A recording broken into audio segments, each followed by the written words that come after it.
നിന്നും ഞങ്ങൾ ഒരു ആശംസ പ്രതീക്ഷിക്കുന്നു.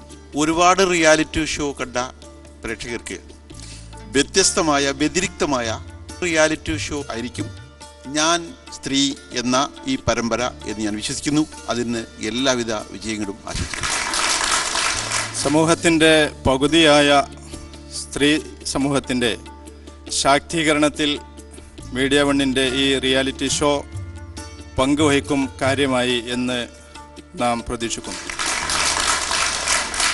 പകുതി ആകാശവും പകുതി ഭൂമിയും സ്ത്രീക്ക് അവകാശപ്പെട്ടിരിക്കുന്നു എന്ന് പറയുമ്പോഴും പലപ്പോഴും സ്ത്രീ ഏറ്റവും പ്രാഥമികമായ അവകാശം പോലും നിഷേധിക്കപ്പെട്ട അവസ്ഥയിലാണിപ്പോൾ. മാധ്യമങ്ങളും സ്ത്രീയെ കാണുന്നത് അവകാശമുള്ള, ചിന്തയുള്ള, വികാരമുള്ള, ബോധ്യമുള്ള, സ്വാതന്ത്ര്യമുള്ള ജീവിയായിട്ടല്ല, മറിച്ച് മറ്റെന്തോ ആയിട്ടാണ്. ഈ പരിപാടി അതിൽ നിന്ന് എപ്രകാരം വ്യത്യസ്തമായിരിക്കുമെന്നറിയാൻ വേണ്ടി ഞാൻ കൗതുകപൂർവ്വം കാത്തിരിക്കുന്നു. ഒരുപാട് പ്രതീക്ഷയും അതേസമയം ഒരുപാട് പ്രശ്നം പിടിച്ച ഒരു സമയമാണ് സ്ത്രീ ജീവിതത്തിന് ഇന്ന്. അങ്ങനെയുള്ള ഈ സമയത്ത് ഒരു പുതു രീതിയിൽ ഞാൻ സ്ത്രീ എന്ന ഈ പരിപാടി അവതരിപ്പിക്കുന്നവർക്കും ഇതിൽ പങ്കെടുക്കുന്ന എല്ലാവർക്കും ഒരുപാട് ആശംസകൾ നേരുന്നു. എല്ലാ സ്ത്രീകൾക്കും ഒരു വേർവിട്ട ഒരു ദിശ കാണിച്ചു കൊടുത്തുകൊണ്ട് ഈ പരിപാടി മുന്നോട്ട് പോകുമെന്നും വിജയിക്കുമെന്നും പ്രതീക്ഷിക്കുന്നു. മീഡിയ വണ്ണിൻ്റെ ഞാൻ സ്ത്രീ എന്ന റിയാലിറ്റി ഷോ അല്ല, ശരിയായിട്ടുള്ള സ്ത്രീയുടെ റിയൽ ഷോ ആണ്. സത്യമായ സ്ത്രീയുടെ ആവിഷ്കാരമാണ് ഇവിടെ നടക്കാൻ പോകുന്നത് എന്ന് ഞാൻ പ്രതീക്ഷിക്കുന്നു. സ്ത്രീ തീർച്ചയായും ഒരു തരത്തിലും കാണാനും ആസ്വദിക്കാനും നുണയാനും നൊട്ടാനുമുള്ളതല്ല, കരുത്തുള്ളതാണ്. ഈ നാടിൻ്റെ ഭാഗധേയം നിർണയിക്കേണ്ടവളാണ് എന്നുള്ള കാര്യം ഈ ഷോയിൽ കൂടെ തീർച്ചയായും ഇവിടെ ആവിഷ്കരിക്കപ്പെടും. എൻ്റെ എല്ലാ ആശംസകളും. മീഡിയ വണ്ണിൻ്റെ ഒരു പൊളിറ്റിക്കൽ സ്റ്റേറ്റ്മെൻ്റാണ് ഞാൻ സ്ത്രീ എന്ന ഈ റിയാലിറ്റി ഷോ. പങ്കെടുക്കുന്ന ആളുകൾ മാത്രമല്ല, അവർ റെപ്രസെൻ്റ് ചെയ്യുന്ന ഓരോ പ്രദേശങ്ങൾ കൂടി ഈ ഷോയിൽ ഭാഗവാക്കാവുന്നുണ്ട്. ഇത് മലയാള ടെലിവിഷൻ ഷോയിൽ പുതിയ ഒരു ചരിത്രത്തിന് നാന്ദി കുറിക്കുമെന്ന് നമ്മൾ പ്രതീക്ഷിക്കുന്നു, പ്രാർത്ഥിക്കുന്നു. Thank you everybody. സ്ത്രീയുടെ ശക്തി സൗന്ദര്യങ്ങളിലേക്ക് പുതിയ വാതായനം തുറക്കുന്നു ഞാൻ സ്ത്രീ.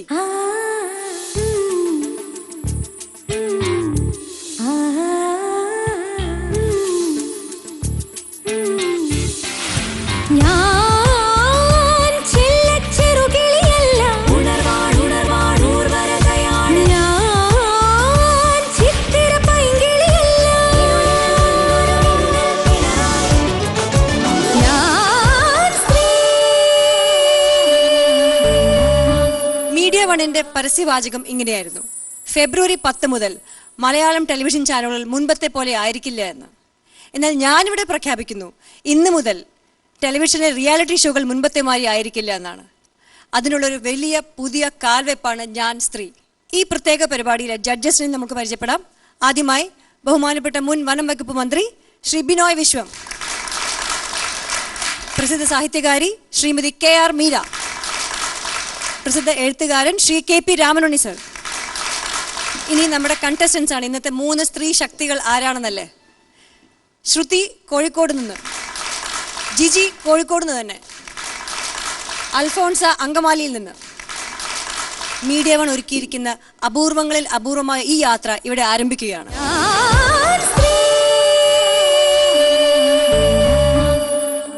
മത്സരങ്ങൾ ആരംഭിക്കുകയായി. ആദ്യ റൗണ്ടിൽ 7 സെഗ്മെന്റുകളാണ് ഓരോ കണ്ടസ്റ്റൻസിനും ഉള്ളത്. ആദ്യത്തെ സെഗ്മെന്റിലേക്ക് നമ്മൾ കടക്കുകയാണ്. ആദ്യത്തെ സെഗ്മെന്റാണ് സ്വപ്നം ജീവിതം. നമ്മുടെയൊക്കെ ഉൾക്കരുത്തിന്റെ കാതൽ നമ്മുടെ സ്വപ്നങ്ങളാണ്. സ്വപ്നങ്ങളാണ് നമ്മുടെയൊക്കെ ജീവിതത്തെയും ലോകത്തെയും പുതുക്കിപ്പണിയുന്നത്. മത്സരാർത്ഥികൾ കൗമാര യൗവന കാലങ്ങളിൽ കണ്ട സ്വപ്നങ്ങളും ഇപ്പോഴത്തെ ജീവിതവും. സ്വപ്നം ജീവിതത്തിൽ നമ്മൾ ഇന്ന് ആദ്യമായിട്ട് വരുന്നത് ശ്രുതിയാണ്. ശ്രുതി കോഴിക്കോട്ടുകാരി. അതെ. ഇന്നത്തെ ഈ സ്വപ്നം ജീവിതത്തിൽ താങ്കളിപ്പോൾ കാണാൻ പോവാണ്. ഒരാളുടെ സ്വപ്നം എന്തായിരുന്നു, ഒരാളുടെ ജീവിതത്തിൽ ആ സ്വപ്നം എത്രത്തോളം പ്രാവർത്തികമാക്കി, അതോ സ്വപ്നമായിട്ട് മനസ്സിലിരിക്കുകയാണോ? എന്താണ് ഇപ്പോൾ തോന്നുന്നത്? ഇല്ല, ഇപ്പം ഞാൻ ഒരു നായികയായിട്ടൊരു സിനിമ വന്നാൽ എങ്ങനെയുണ്ടാവും അതുപോലെയാണ് ഞാനിപ്പോൾ ഇത് സ്ക്രീനിൽ കാണുമ്പോൾ. നമുക്ക് എല്ലാവർക്കും ഒരു ആകാംക്ഷയാണല്ലോ, നമ്മുടെ ജീവിതമാണ് അത്. എത്രത്തോളം എല്ലാവരും പറയുന്ന പോലെ തന്നെ ഇപ്പൊ 5 മിനിറ്റിലൊന്നും കാണിക്കാൻ പറ്റുന്നതല്ല. എന്നാലും എന്തെങ്കിലുമൊക്കെ ഞാൻ എന്താണ് എന്നുള്ളതിന്റെ ഒരു ചെറിയ രൂപം എന്തായാലും കാണാൻ പറ്റും. അപ്പം അത് കാണാനുള്ള എക്സൈറ്റ്മെന്റ് ഉണ്ട്. ശ്രുതിയുടെ സ്വപ്നം എന്തായിരുന്നു, ജീവിതത്തിൽ ആ സ്വപ്നം എത്രത്തോളമായി എന്നൊക്കെ നമുക്ക് കണ്ടറിയാം. സ്വപ്നം ജീവിതം.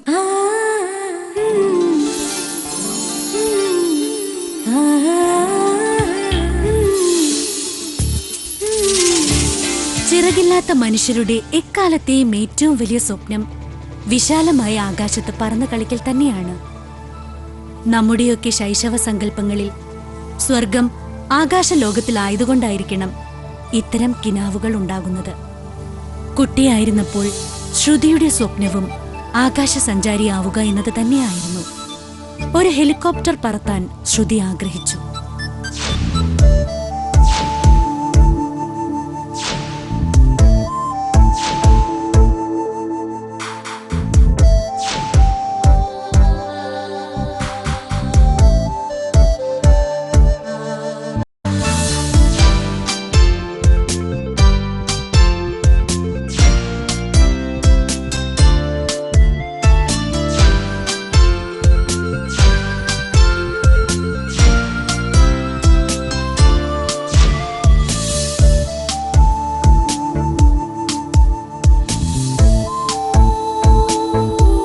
ഇപ്പോൾ ശ്രുതിയുടെ സ്വപ്നം നിറയെ മാനവികത നിറഞ്ഞ ഒന്നാണ്.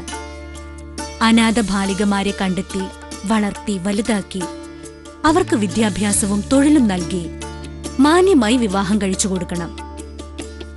വിവാഹം കഴിഞ്ഞ കുട്ടികൾ ഇതേപോലെ മറ്റ് അനാഥ കുട്ടികളെ ഏറ്റെടുത്ത് വളർത്തണം. ഈ പ്രക്രിയ കണ്ണിമുറിയാതെ തുടർന്നുകൊണ്ടേയിരിക്കണം.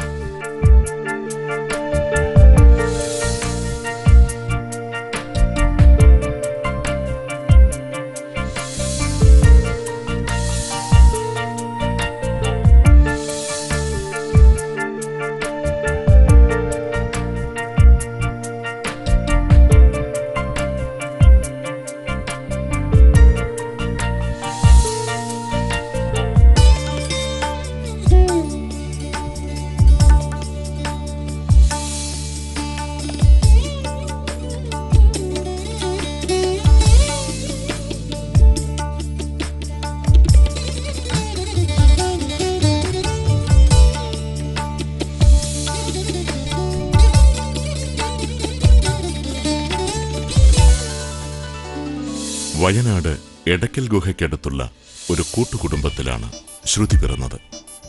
മുത്തച്ഛൻ അച്യുതൻ നായർ ഇടതുപക്ഷ പ്രവർത്തകനും കർഷക നേതാവുമായിരുന്നു. ശ്രുതി എന്നും നേതാവായിരുന്നു. നേതൃത്വ ഗുണം മുത്തച്ഛനിൽ നിന്ന് കിട്ടിയതായിരിക്കണം.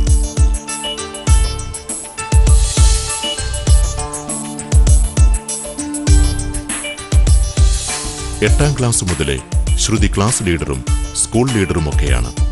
ശ്രുതി ഒരു ഇടതുപക്ഷ വിദ്യാർത്ഥി പ്രസ്ഥാനത്തിന്റെ സജീവ പ്രവർത്തകയും നേതാവുമായിരുന്നു. ശ്രുതി കൃഷ്ണ എന്ന എഞ്ചിനീയറിംഗ് ബിരുദധാരി ഇന്ന് ചെമ്മണ്ണൂർ ഇന്റർനാഷണൽ ഗ്രൂപ്പിൽ കൺട്രോൾ യൂണിറ്റിന്റെ ഓപ്പറേഷൻ ഹെഡാണ്. വിചിത്രവും ഭിന്നവുമായ ഒരുപാട് മേഖലകളിൽ ഒരേ സമയം വ്യാപൃതിയായിരിക്കുന്ന ശ്രുതി ഒരു റൈഫിൾ ഷൂട്ടർ കൂടിയാണ്. ഒരു ലോക ചാമ്പ്യനാവുകയെന്നതാണ് ശ്രുതിയുടെ ലക്ഷ്യം.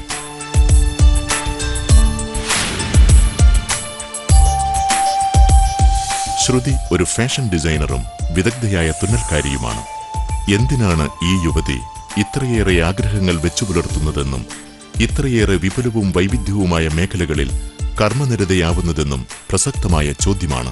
ശ്രുതിയുടെ ജീവിതം തന്നെയാണ് അതിനുള്ള ഉത്തരം. ശ്രുതി ഭർത്താവ് കൃഷ്ണദാസനും മകൻ ആദിശേഷനുമൊത്ത് പ്രസന്നമധുരമായ ജീവിതം നയിക്കുന്നു. എൻ്റെ പേര് കൃഷ്ണദാസ്. ഞാൻ ബിസിനസ് ചെയ്യുന്നു. ഞങ്ങളുടെ കല്യാണം കഴിഞ്ഞിട്ട് ഇപ്പോൾ 4 വർഷമായി. ഒരു വ്യത്യസ്തമായ ഒരു പ്രോഗ്രാമാണ് ഇത് എന്നാണ് എൻ്റെ വിശ്വാസം. ഈ പ്രോഗ്രാമിനും ശ്രുതിക്കും എൻ്റെ ഓൾ ദി ബെസ്റ്റ്. എല്ലാ സന്ധ്യകളിലും ശ്രുതിയും ഭർത്താവും കുറച്ചു സമയം തിരക്കിൽ നിന്നും വിട്ടകന്ന് കടപ്പുറത്തെത്തും. ജോലിയുടെ എല്ലാ കടുംകെട്ടുകളും അഴിയുന്നത് അവിടെ വെച്ചാണ്. ഞാൻ ഈ ഷോയിൽ പങ്കെടുക്കുന്നത് പതിവ് എൻ്റർടൈൻമെൻറ്റ് ഷോകളിൽ നിന്ന് വിഭിന്നമായി നാടിൻ്റെ പ്രശ്നങ്ങളിലേക്ക് ഒരു ചാനൽ മുന്നിട്ടിറങ്ങിയതുകൊണ്ട് മാത്രമാണ്. ഇന്ത്യക്കകത്തും വിദേശത്തുമായി വളരെ കുറച്ചു പേർക്ക് മാത്രം അവസരം ലഭിച്ച ഈ ഷോയിൽ പങ്കെടുക്കാൻ സാധിച്ചതിൽ ഞാൻ അഭിമാനിക്കുന്നു.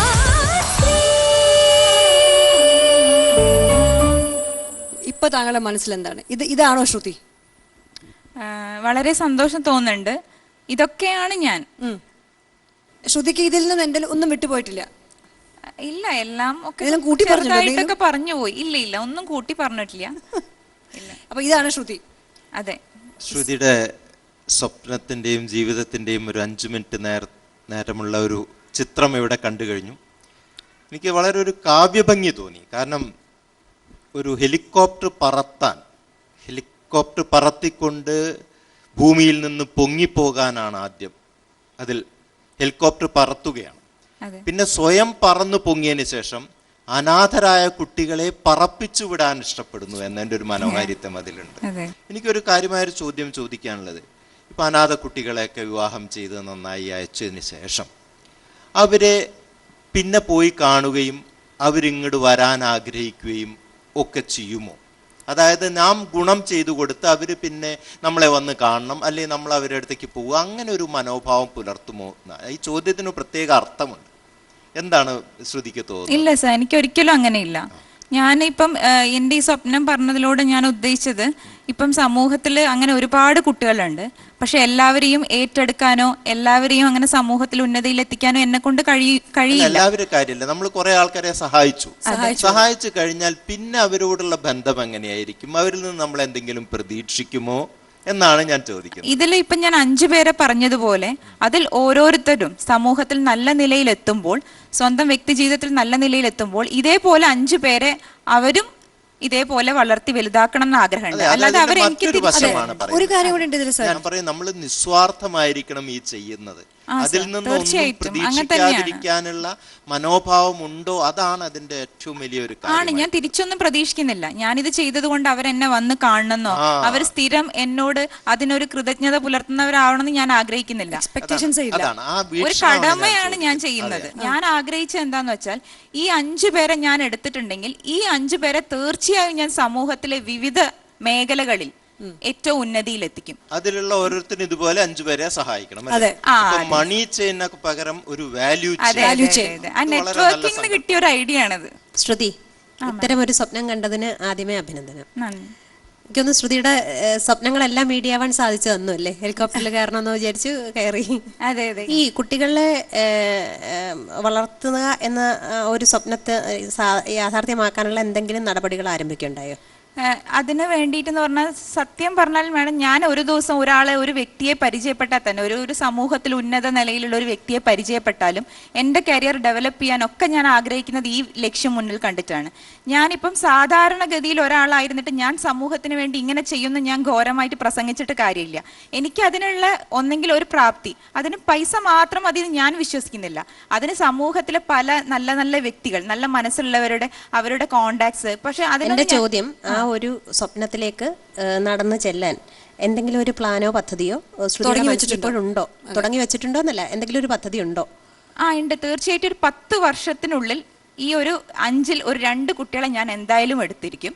2-ൽ. അപ്പം അത് പെൺകുട്ടികളെയാണോ പെൺകുട്ടികളെ മാത്രമേ എടുക്കാൻ ആഗ്രഹിക്കുന്നത്? അതെന്താ ആൺകുട്ടികളോട് ഇത്ര ദേഷ്യം? കാരണം പലപ്പോഴും നമ്മൾ കാണാം, പെൺകുട്ടികൾ എത്രയോ കഴിവ് ഉണ്ടായിട്ടും പെൺകുട്ടികളാണ് പല സ്ഥലത്തും എത്താത്തത്. ഈ അനാഥരായിട്ടുള്ള പെൺകുട്ടികളാണ് അധികവും ചൂഷണത്തിനിട വരുന്നത്. ഞാൻ മനസ്സിലാക്കാൻ ശ്രമിച്ചത്, നമ്മുടെ നാട്ടിലെ പുതിയ പെൺകുട്ടികളുടെ ഒരു ശക്തി, നിശ്ചയങ്ങൾ, ചിന്തകളിലെ വൈവിധ്യം, സമീപനങ്ങളിലെ ദൃഢത, അതെല്ലാം ഉള്ള ഒരാളെയാണ് ഞാൻ കാണാൻ ശ്രമിക്കുന്നത്. ഇതെല്ലാം ഉണ്ട് നമ്മുടെ സമൂഹത്തിൻ്റെ എല്ലാ വശങ്ങളും നോക്കുമ്പം. അതിൽ കറുപ്പ് മാത്രമല്ല ഉള്ളത്. കറുപ്പുണ്ട്, പക്ഷേ ഒരുപാട് വെളുപ്പമുണ്ട്, ഒത്തിരി വെളിച്ചമുണ്ട്. ആ വെളിച്ചത്തെ മുഴുവൻ നമുക്ക് കണ്ടെത്താൻ പറ്റിയിട്ടില്ല. ഈ ഒരു സംഗതിക്ക് ഇങ്ങനെയൊക്കെ ഒരു വഴിയുണ്ട്, ഇത്തരം ആൾക്കാരുണ്ട് എന്ന് ചിന്തിപ്പിക്കാൻ കഴിഞ്ഞാൽ വലിയ കാര്യമായിരിക്കും. സാധാരണ കാണുന്നത് പോലെയുള്ള ഒരു പരിമിത വൃത്തം, അതിനപ്പുറത്തെ ലോകത്തെയും ജീവിതത്തെയും അറിയിക്കാൻ ശ്രമിക്കുകയാണ് നമ്മൾ. അതിന് പറ്റുന്നൊരു സമീപനമാണ് ജീവിതത്തോടും പ്രശ്നങ്ങളോടും ശ്രുതി പുലർത്തിയത്. അപ്പോൾ ശ്രുതി എന്ന റൈഫിൾ ഷൂട്ടർക്ക് സ്വപ്നം ജീവിതത്തിൽ എത്ര മാർക്കാണ് ജഡ്ജസ് കൊടുക്കാൻ പോകുന്നത്?